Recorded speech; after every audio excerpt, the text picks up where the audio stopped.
Hallelujah, hallelujah, hallelujah. Hallelujah. जरा जोर से मेरे साथ एक्टिवली चलिएगा। Hallelujah, hallelujah. तालियां बजाकर सबसे पहले इज्जत खुदा के नाम को हम देंगे। अजीम खुदूब नवीस पौलुस रसूल कुलसियों 3:23 में फरमाता है, जो काम करो जी से करो ये जान के कि खुदावन के लिए करते हो। तो उसी खुदावन के अजीम जिंदा जलाली और मुकद्दस नाम में आप सबों को सलाम।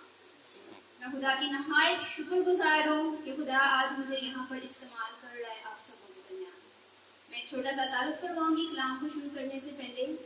मेरा नाम सहर सलीम है और मैं बेसिकली पाकिस्तान लाहौर से हूँ। और जो मेरी बेसिकली सेमिनरी मैंने नहीं की हुई, मैं एक संडे स्कूल टीचर हूँ।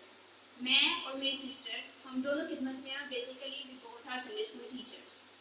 उसके अलावा खुदा हमें अपने कलाम के लिए भी 3 से 4 साल हो गए इस्तेमाल कर रहा है।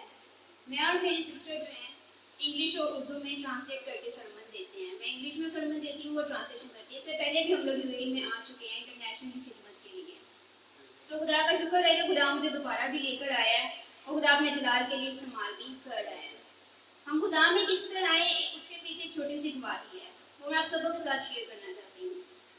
बेसिकली मैं अपने पेरेंट्स के यहाँ उनकी शादी के 3 साल बाद पैदा हुई थी। मुझसे छोटी मेरी सिस्टर है। सो बहुत दुआओं के बाद मेरे पेरेंट्स ने हमें लिया। तो जब हम लोग चर्च जाते थे, संडे स्कूल जाते थे, हमारे घर का जो माहौल था, तो जब हम लोगों ने चर्च जाना स्टार्ट किया, संडे स्कूल जाना स्टार्ट किया, तो जब चर्च कैंड होता था तो मम्मा पास्टर साहब से दुआ करवाते थे हमारे सर पर हाथ रखकर हर संडे। तो एक दिन पास्टर साहब ने पूछ लिया क्यों करवाते हैं। मैंने कहा वैसे ही इनकी स्पिरिचुअल ग्रोथ के लिए, इनकी तरक्की के लिए, स्टडीज़ के लिए। तो उन्होंने कहा कि अच्छा इस तरह। तो उन्होंने कहा कि आप ऐसा करें, अपना एक बच्चा जो है वो खुदावन को दे दें। तो मम्मा ने कहा कि मेरे तो बच्चे ही 2 हैं, तो मैं दोनों ही देना चाहती हूँ खुदा को। तो उस दिन से खुदा हमें अपने जलाल के लिए इस्तेमाल कर रहा है। सो खुदा की शुक्रगुजारी करते हैं इस बात के लिए भी। मेरा ताल्लुक एफजी चर्च ताजपुरा शाहबाग से है। सो हमारे जो सीनियर पास्टर साहब हैं, जिनके साए तले रह के मैंने सब कुछ सीखा है और सीख भी रही हूँ, मज़ीद आगे सीखूंगी, क्योंकि खुदा का कलाम ऐसा कलाम है कि ये समंदर है और ये कभी भी नहीं पूरा होता और कभी भी हम नहीं इसको पूरा सीख सकते।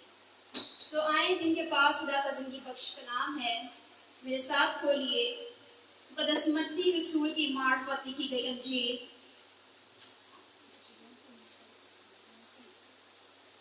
The Gospel of Matthew, chapter 23.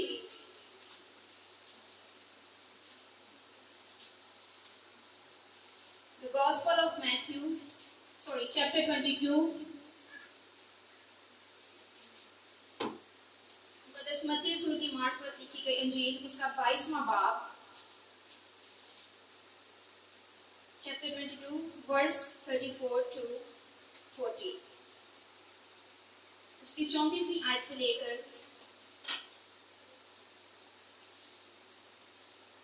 मुतालिया करेंगे। और जब फरीसियों ने सुना कि उसने सदूकियों का मुंह बंद कर दिया, तो वो जमा हो गए और उनमें से एक आलिम शरा ने आजमाने के लिए उससे पूछा, ऐ उस्ताद, तौरात में कौन सा हुक्म पड़ा है? उसने उससे कहा, खुदावंद अपने खुदा से अपने सारे दिल और अपनी सारी जान और अपनी सारी अकल से मोहब्बत रख। बड़ा और पहला हुक्म यही है। और दूसरा इसकी मानीद ये है कि अपने पड़ोसी से अपने बराबर मोहब्बत रख। इन्हीं 2 हुक्मों पर तौरात और अंबिया के सहीफों का मदार है। खुदा के पाक कलाम के पढ़े और सुने जाने पर खुदा की खास बरकत हासिल। तो मेरे अजीजों, ये जो वर्ड्स मैंने ली हैं मुक़द्दस मत्ती की अंजील में से ली हैं। मुक़द्दस मत्ती की जो अंजील है, बाइबल मुक़द्दस की बहुत आम फहम अंजील है। मुक़द्दस मत्ती का बहुत बड़ा कंट्रीब्यूशन है एक बाइबल मुक़द्दस में। उस इन आयत को बोलने से पहले मैं मुक़द्दस मत्ती का आपको थोड़ा सा इंट्रोडक्शन, एक तारुफ देना चाहूँगी। मुक़द्दस मत्ती के बारे में सब जानते हैं कि खुदा यीशु मसीह का शागिर्द था। कौन था? शागिर्द था। मेरे साथ जरा अलर्ट रहिएगा। कौन था खुदा यीशु मसीह का? वो शागिर्द था। और पेशे के लिहाज से वो एक टैक्स कलेक्टर था, महसूल लेने वाला था बाय प्रोफेशन। आप सब उसकी ज़िंदगी से वाकिफ हैं। बेसिकली उसको 4 ज़ुबानों पर अबूर हासिल था, लातीनी, अरामी, अब्रानी और यूनानी। वो उस वक्त इन 4 जुबानों पर अबूर हासिल रखता था। और अब्रानी में जो मत्ती का नाम है वो है मत्तित्या, जिसका मतलब है खुदा का तोहफा, गिफ्ट ऑफ गॉड। तो ये तो मुकद्दस मत्ती का एक मुख्तसर सा तारुफ हो गया था। अब मुकद्दस मत्ती की इंजील में से बेसिकली जो मैंने वर्ड्स आपके सामने पढ़ी हैं, जो हवाला कोट की है, उनको खोलने की तरफ अब हम जाते हैं। बेसिकली मुकद्दस मत्ती की इंजील में से ये हवाला जब मैंने पढ़ा, जब मैं देख रही थी, और मरकस की इंजील में भी है, लूका की इंजील में भी है, लेकिन मुकद्दस मत्ती यहाँ पर जो बता रहा है वो बता रहा है कि जब उसने हवाला कोट किया तो वो बता रहे हैं कि उस वक्त जो आलमी शरा थे या उस वक्त जो लॉ के एक्सपर्ट लोग थे वो कौन थे, लेकिन उन्होंने यीशु को चैलेंज कर दिया।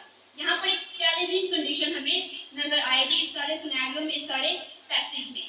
अगर सिंपली इसकी जो मेन वर्ड्स है जिसके बारे में हमने सीखना है, अगर उसको देखें तो ये है, जब उन लोगों ने खुदावंद से पूछा कि सबसे बड़ा हुक्म कौन सा है, तो खुदावंद ने जवाब दिया, उसने उससे कहा कि खुदावंद अपने खुदा से अपने सारे दिल और अपनी सारी जान और अपनी सारी अकल से मोहब्बत रख। बेसिकली सिंपली अगर इस वर्ड्स को देखें तो खुदावंद यीशु मसीह ने क्या कहा है, पहली बात तो खुदा से मोहब्बत रखो और दूसरी है कि दूसरों से। बातें दो ही हैं इसमें, ऐसे ही कि नहीं, पहले खुदा से मोहब्बत रखो और फिर दूसरों से। लेकिन अगर गहराई में देखें तो इसका मतलब कुछ और है। अगर हम डीपली इस चीज का मुतालिया करें, अगर इसकी डेप्थ में जाए तो इन चीजों का मकसद कुछ और है, इन बातों का मकसद कुछ और है। जब यीशु मसीह इस हुक्म के बारे में बता रहे थे तो जो माहौल था या मंजर था या वहाँ पे जो सिचुएशन थी या सिनेरियो था वो कुछ इस तरह था कि फरीसी जो थे, सदूकी जो थे, फकीह जो थे, वो सामने खड़े हुए थे और यीशु को वो चैलेंज कर रहे हैं। एक सवालिया निशान है ऊपर, जब मैंने आप सबके सामने पढ़ा तो यहाँ पर लिखा हुआ ना कि इससे पहले यीशु मसीह ने सदूकियों का मुंह बंद कर दिया और उनमें से एक आलम शरा ने आजमाने के लिए उससे पूछा, चैलेंज कर दिया, आजमाने के लिए उससे पूछा। अब यहाँ पर एक चैलेंजिंग कंडीशन खुदावंद यीशु मसीह के सामने वो रख रहे हैं और पूछ रहे हैं कि सबसे बड़ा जो हुक्म है वो कौन सा है। पिछली आयत में हालांकि खुदावंद यीशु मसीह ने सदूकियों का मुंह बंद किया है, और अब वो फरीसियों को भी ऐसा जवाब देंगे तो उनका मुंह बंद हो जाएगा। उन्होंने बेसिकली जो यहूदी लोग हैं उन्होंने अपने जो अहकाम है ना उनको डिवाइड किया हुआ है बड़े हुक्मों में और छोटे हुक्मों में।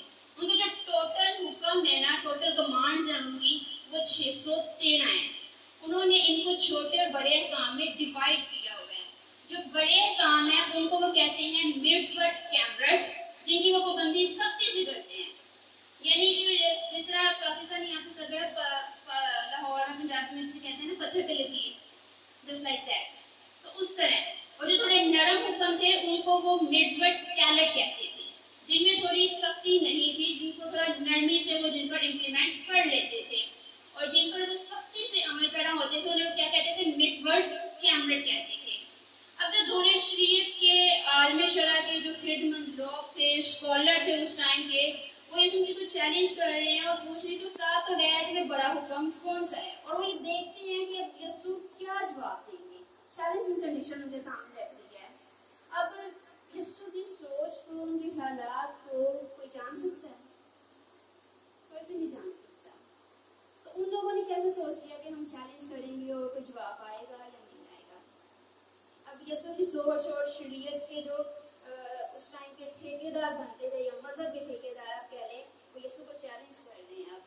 और अगर वो यीशु के सामने ये बात रख रहे हैं तो वो ये नहीं कह रहे कौन सा खास है कौन सा आम है, उन्होंने पूछा बड़ा हुक्म कौन सा है। और जब यीशु ने उन्हें जवाब दिया तो उनकी अकल दंग रह गई। जब यीशु मसीह ने उनसे ये नहीं कहा कि खुदावंद अपने खुदा से अपने दिल रूह से प्यार रख, बल्कि उनको उनकी तौरात की जो मरकजी आयत थी, जो उसका जुज़ थी, वो उनको बता दी। बेसिकली ये जो वर्ड्स है कि ये वाली जो वर्ड्स है, जो मेन वर्ड्स है हमारी, तो खुदावंद अपने खुदा से अपने सारे दिल, अपनी सारी जान और अपनी सारी अकल से मोहब्बत रख। बड़ा और पहला हुक्म यही है। ये जो हुक्म है, ये जो कमांड है, ये जो वर्ड्स हैं, बेसिकली यहूदियों की जो इबादत है उसका अहम जुज़ है, जिसको वो उठते बैठते याद करते हैं, बल्कि अपने बच्चों को भी वो याद इसको करवाते हैं ताकि उनको मेमोराइज रहे। इसके लिए मैं आपको एक हवाला बताऊंगी, तो अगर आप उसको मेरे साथ खोल लें। इस्तुशना की किताब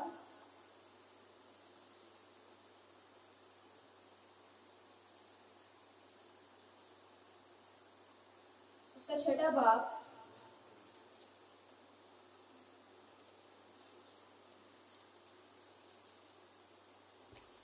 उसकी पहली और दूसरी आयत।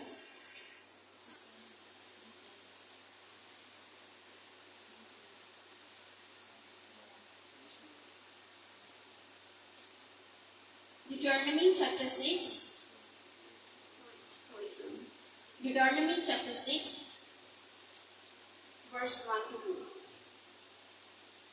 ये वो फरमान और आयन और अहकाम हैं जिनको खुदावंद तुम्हारे खुदा ने तुमको सिखाने का हुक्म दिया है, ताकि तुम उन पर उस मुल्क में अमल करो जिस पर कब्जा करने के लिए पार जाने को हो, और तुम अपने बेटों और पोतों समेत खुदावंद अपने खुदा का खौफ मानकर उसके तमाम आयन और अहकाम पर जो मैं तुझको बताता हूँ जिंदगी भर अमल करना, ताकि तेरी उम्र दराज हो। इसी के साथ एक और वर्स है सेम इसी चैप्टर में, वर्स 4 to 5। सुन ए इस्राएल, खुदावंद हमारा खुदा एक ही खुदावंद है। तू अपने सारे दिल और अपनी सारी जान और अपनी सारी ताकत से खुदावंद अपने खुदा से मोहब्बत रख। सो बेसिकली जो यहूदियों की इबादत का मेन जुज था या उनकी इबादत की जो मेन वर्स थी वो यही थी, और उनके लिए ये सबसे बड़ा हुक्म भी था। अब खुदावंद यीशु मसीह ने जब उनको बताया तो वो दंग रह गए। बेसिकली ये जो वर्ड्स है, ये जो वर्ड्स हैं, इनको जब वो अपनी इबादत में इस्तेमाल करते हैं तो इनको वो कहते थे शमा। इसके लिए जो वर्ड यूज करते थे वो यूज करते थे शमा, जो यहूदी लोग थे, क्योंकि ये अल्फाज यहोवा खुदा और इस्राएल के लोगों के दरमियान एक बुनियादी रिश्ता जो था उसको बिल्ड करते थे, एक बुनियादी रिलेशनशिप जो था उसको कायम करते थे। तो ये उनके लिए उनकी तौरात में सबसे बड़ा हुक्म था, और खुदावंद यीशु मसीह ने उनको ये बता दिया। और जब खुदावंद यीशु मसीह ने ये बताया है तो वो उस वक्त दंग रह गए हैं, उनका मुंह भी उस वक्त बंद हो गया है। अब बेसिकली ये जो आयत मैंने पढ़ी है इसमें 3 चीजें हैं कि खुदावंद अपने खुदा से अपने सारे दिल, अपने सारे, आप बताएं, अपने सारे दिल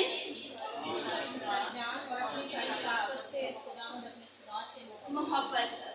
अब अब्रानी में जो मोहब्बत के लिए वर्ड यूज हो गया है लफ्ज अहावा है, AHAVA, अहावा, जिसका मतलब सिर्फ जज्बात नहीं है, इसका मतलब है प्रैक्टिकली कुछ करके दिखाना।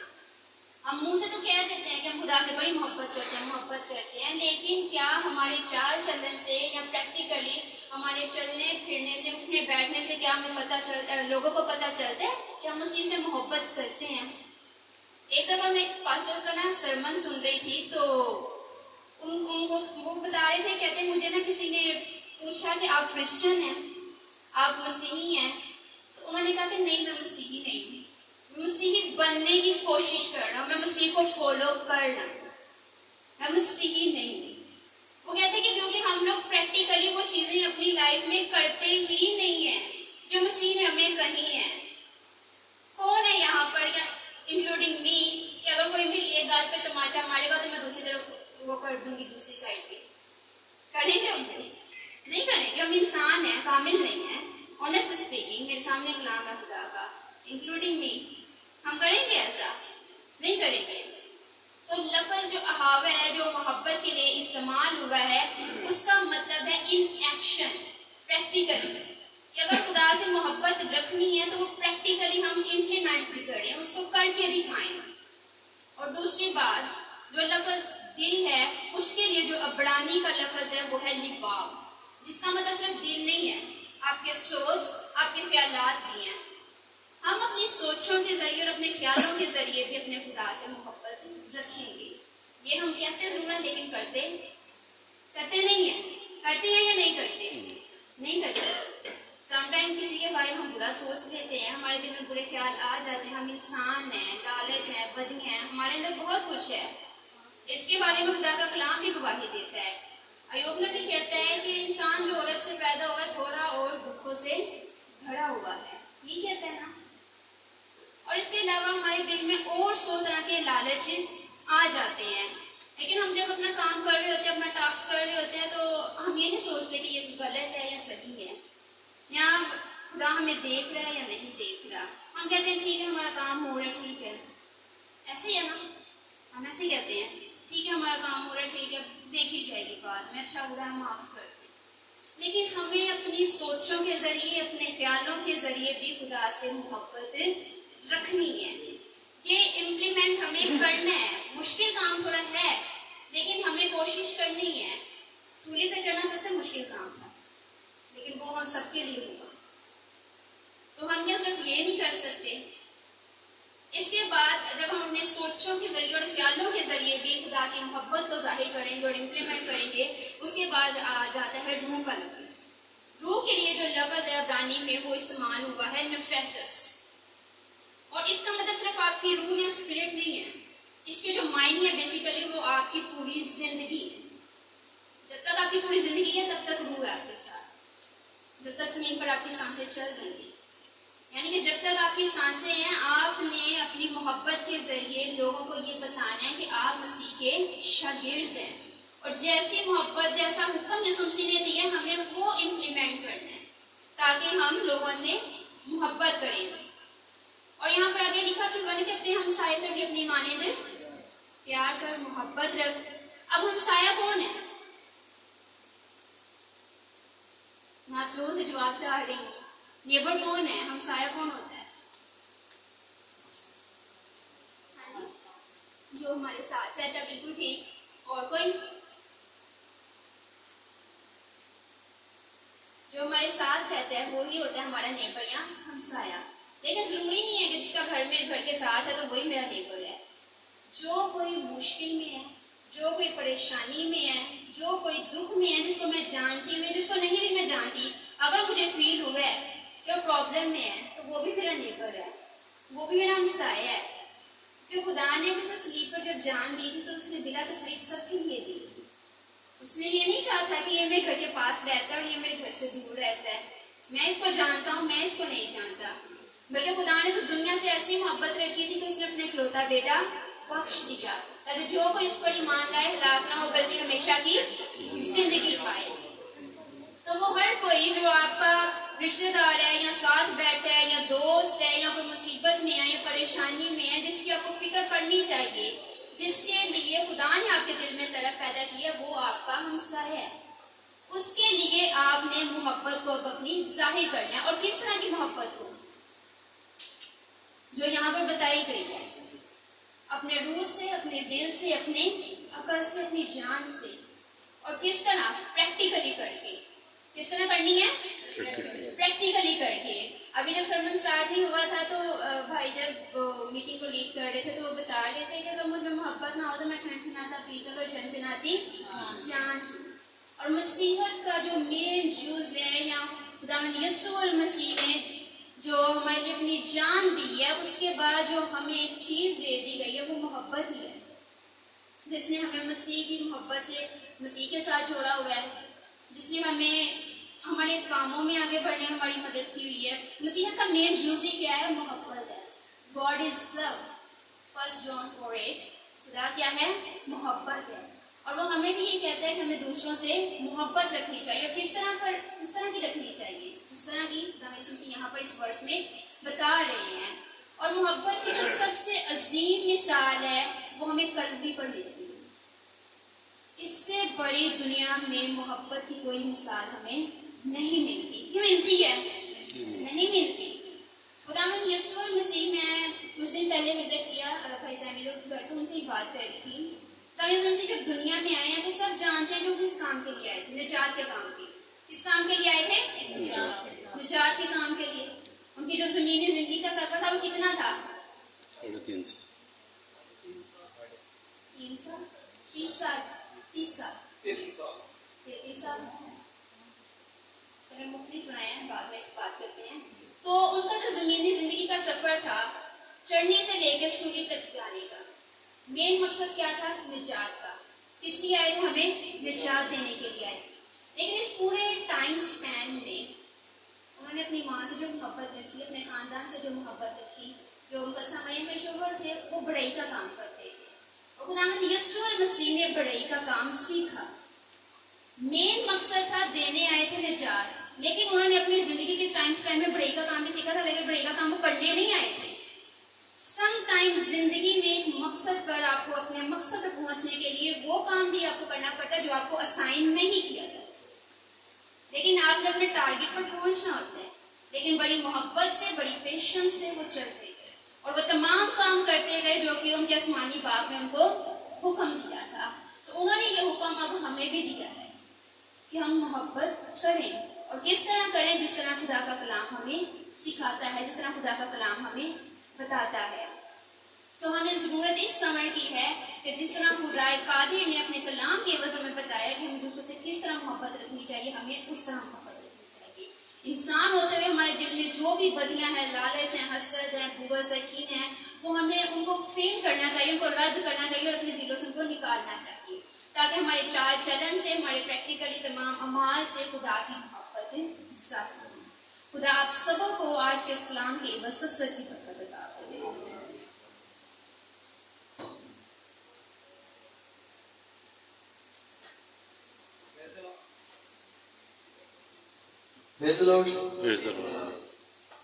तो इस खूबसूरत कलाम के लिए ज़बरदस्त तालीम चाहिए,